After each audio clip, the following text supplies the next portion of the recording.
Hi guys, and welcome to the course. Now, after thousands of students have taken this course, I've compiled some of the top tips from the most successful students to help you make the most of your time on the course.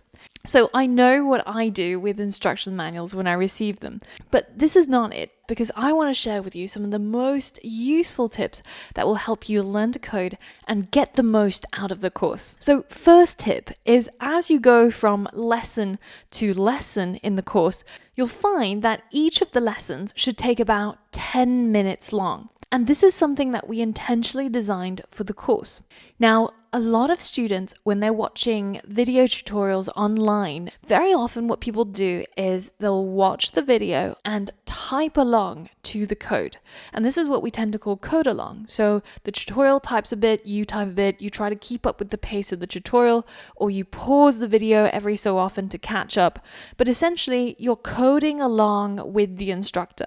And this is probably one of the most intuitive ways for people to learn from online tutorials. Now, in order for you to be more successful than most people, what I would recommend is instead to watch the video tutorials, which are usually, as I said, about 10 minutes long. If it's a 20-minute or a 50-minute tutorial, then stop it at around the 10-minute mark.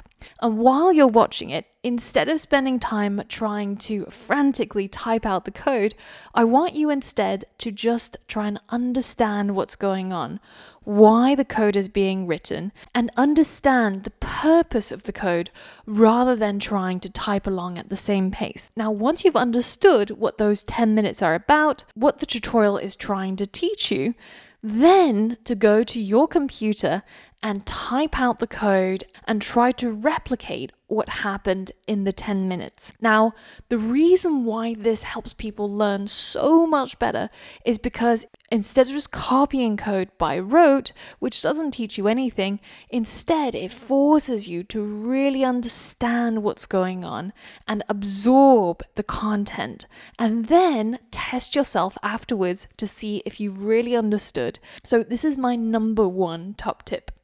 And it's important to remember that we are learning programming.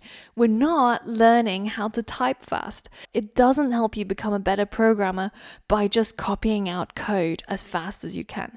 If you wanted to practice your typing and to speed up your typing skills, then I recommend something like Keeber.com, where you can focus on that specific skill to improve your speed of typing.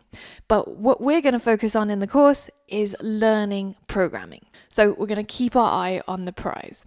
Now, while you're listening to the videos and you're understanding what's going on, I recommend taking a few notes for yourself to come back to or review in the future. And this is especially useful after when those 10 minutes are up and you're trying to remember what are those bits of code that you had to type and what was the theory that was covered.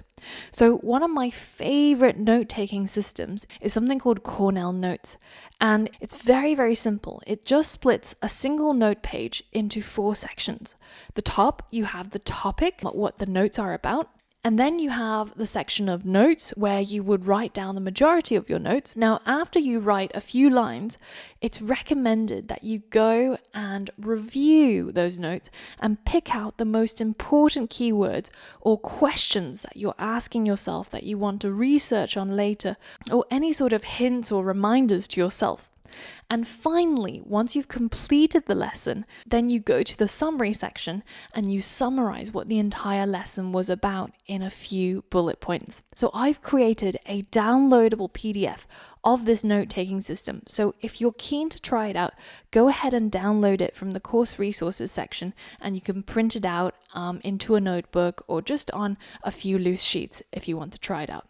Now, the next thing to remember is that if I'm talking too fast or too slow, you can always change the playback speed. Now, if you're in a lesson that you find particularly easy to understand and you already know most of the concepts, then go ahead and switch the video player to double speed so that you can cover much more ground in the same space of time. Now, on the other hand, if I'm talking too fast or if English is not your first language, then feel free to change the speed to half speed so that I talk a lot slower and you can take up the information more readily. But it's important that you try to not skip any of the tutorials and any of the modules. And the reason is because the curriculum was carefully designed so that it would be a smooth sloping ramp, so that you start out at the beginning and you slowly make your way through more and more difficult concepts. Now, if you skip a couple of modules, then it makes it really, really hard for you to catch up and to understand what's going on, which is the most important thing. However, some of the videos I will label with optional or skippable, and in that case, feel free to skip those lessons if they don't interest you. Now, the next thing to remember is that if you find at any point the tutorials become harder, and they inevitably will be, they're designed to get harder and harder. But if you find that it's a little bit too difficult, then I recommend just bookmarking it, making a note of which module you really struggled with, and trying to use that method of watching the videos for 10 minutes, reviewing what has been taught, trying to replicate the code yourself.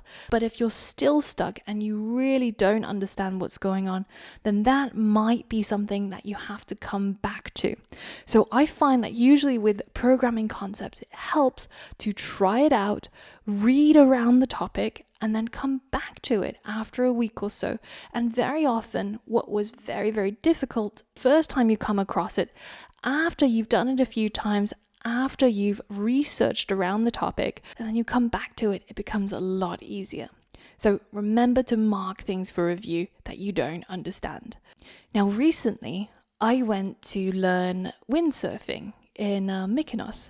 And it's a skill that I've never had before. It's something that I found incredibly challenging, and I fell on my face during the entire lesson pretty much. And it hurt a lot. I got battered and bruised, and my ego got bruised a lot as well. But this is exactly what it's like when you try to learn a new skill. So it's important that you persevere and continue to put in the hours to practice and to try again, because you can learn something very superficially just by watching a video or trying it for a few hours. But in order to master a skill, the most important thing is practice. Now, the final thing is that I will say it now, you will get stuck at some point, because everybody does. And in fact, I wish that Hollywood would stop making movies where programmers are just typing away like some sort of frenzied hacker person. Because most of the programmers I know who actually do this as a job, they spend probably 90% of their time just staring at the screen, trying to figure out what is wrong, why is it not working.